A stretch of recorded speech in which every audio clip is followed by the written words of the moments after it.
Hey everybody. So this one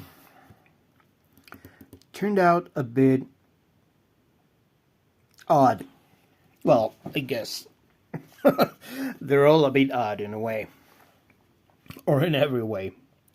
Anyway, um, there's a lot of shapes, certainly, and a lot of elements around, on it, in it, as a part of it. Um, but nothing. But it's completely abstract.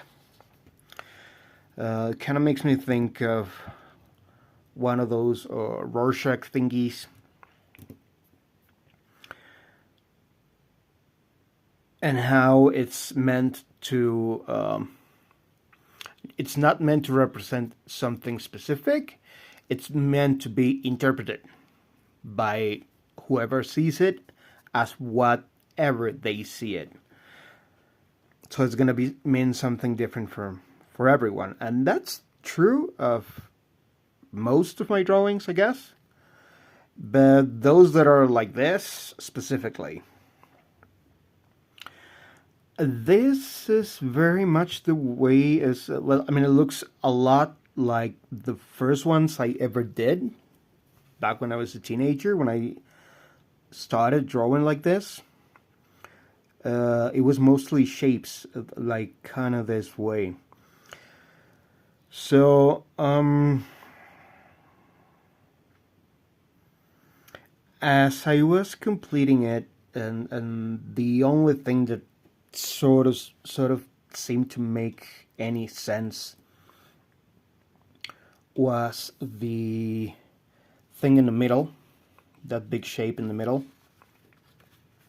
with or without the content, which was actually the first lines I drew. When I finished it, it kind of looked to me like a clown.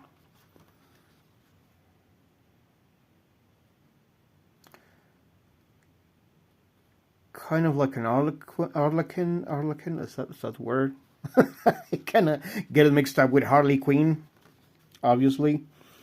And, but it didn't feel right. Precisely because it felt mocky. It felt, well, like he was mocking the whole thing.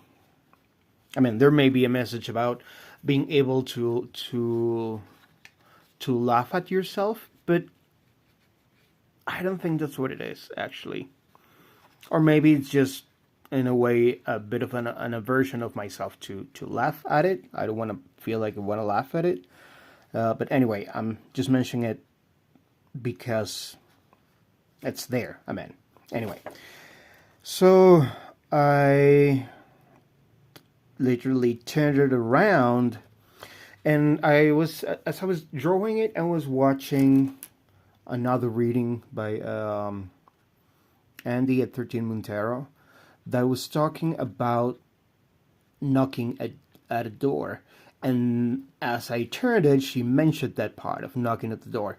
And I was like, yeah, that's what I was thinking. It kind of looks like a door.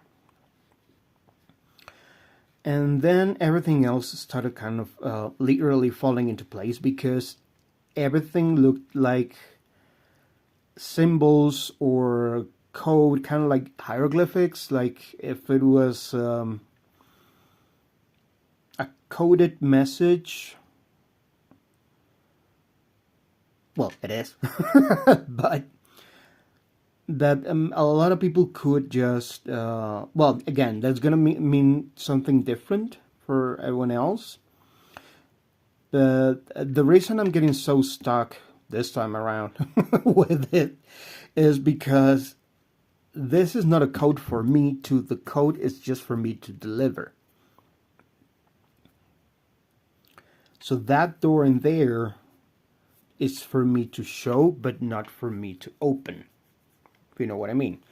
It's not for me to go through. It's for someone else that will eventually see this message whenever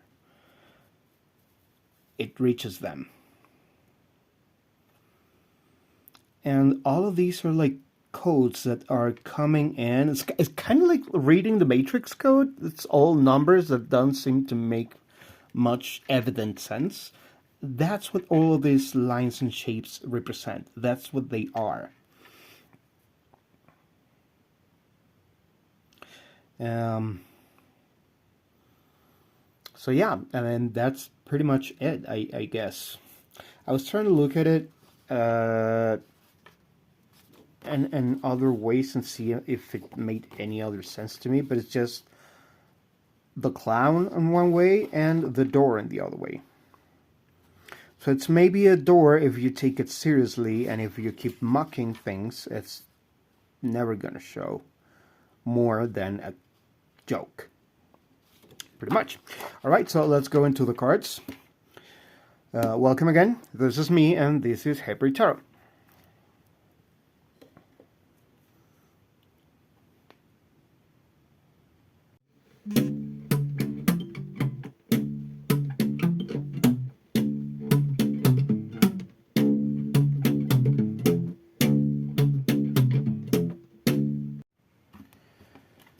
Alright, let's see what the cards are gonna say about this. I'm using the Golden Wheel Tarot. Just got this deck.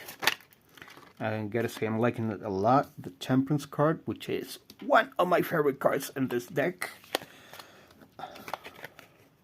Mostly because it kind of looks like the Hermit incorporated in the Temperance card.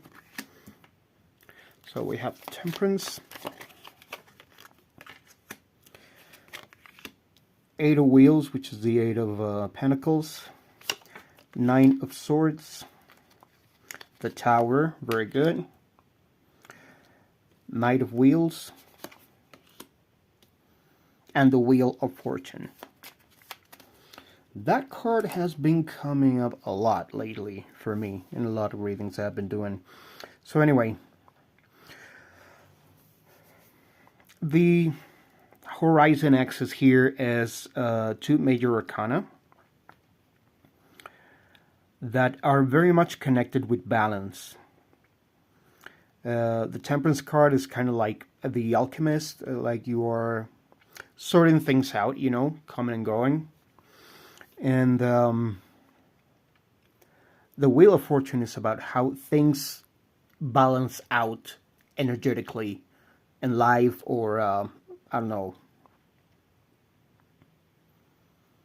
kind of like by destiny or consequence after whatever action we take.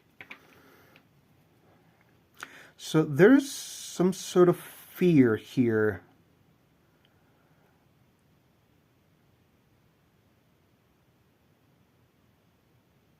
On the one hand, first of all, the way this spread works is this is the foundation level of the spread, so the card's positions don't have a specific meaning. It's just to be read intuitively. There's not necessarily a progressive line, although they can be. Like right now, I'm seeing this as one path and this as another, from Temperance to the Wheel of Fortune, and kind of back as well, like for them back.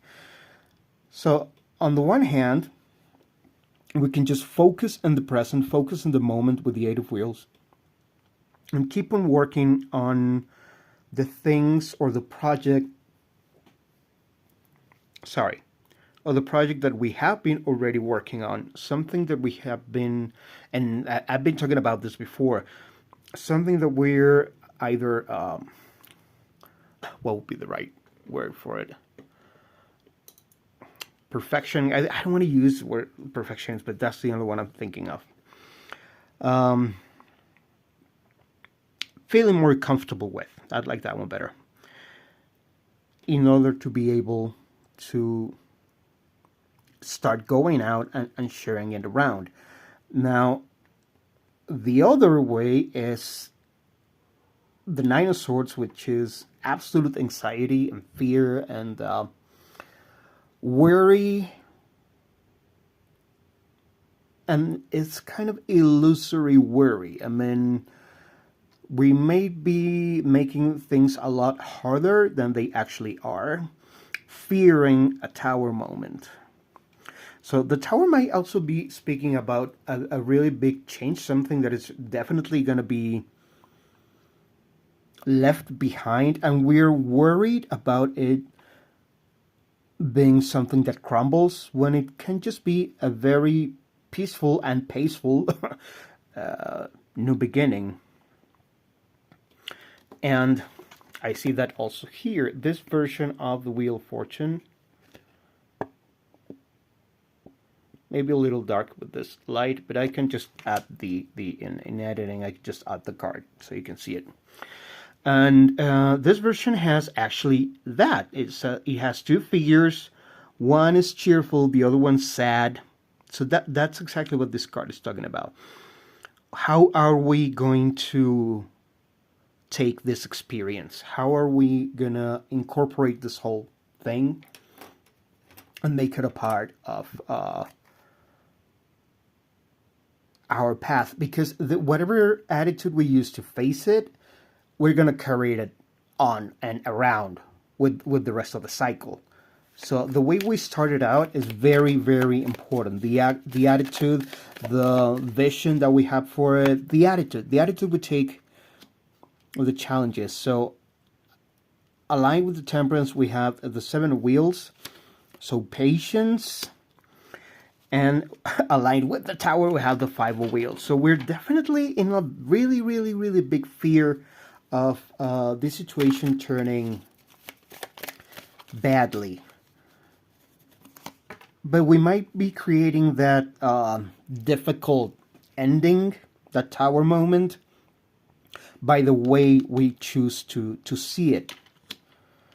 When we have the Queen of Wands. So we have to step into this with that sense of confidence, that sense of experience, that sense of even charm, like, you know, very Queen of Wands energy, very Queen of the Prom, shall I say. I don't know why I thought of saying it like that, but there you go.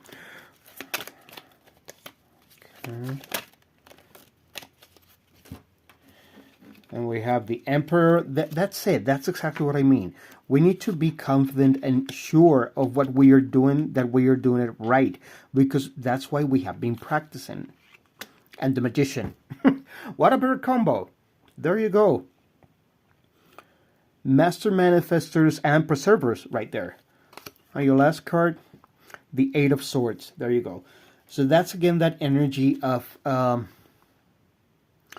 fear and see how in this version she's right there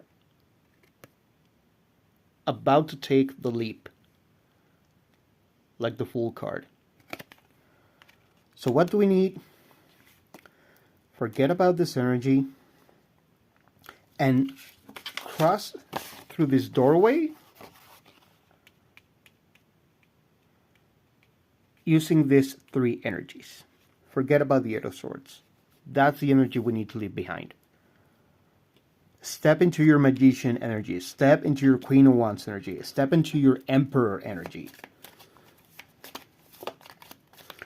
Maybe something important about... I'm thinking right now about a Griffin, because they are wearing very, very similar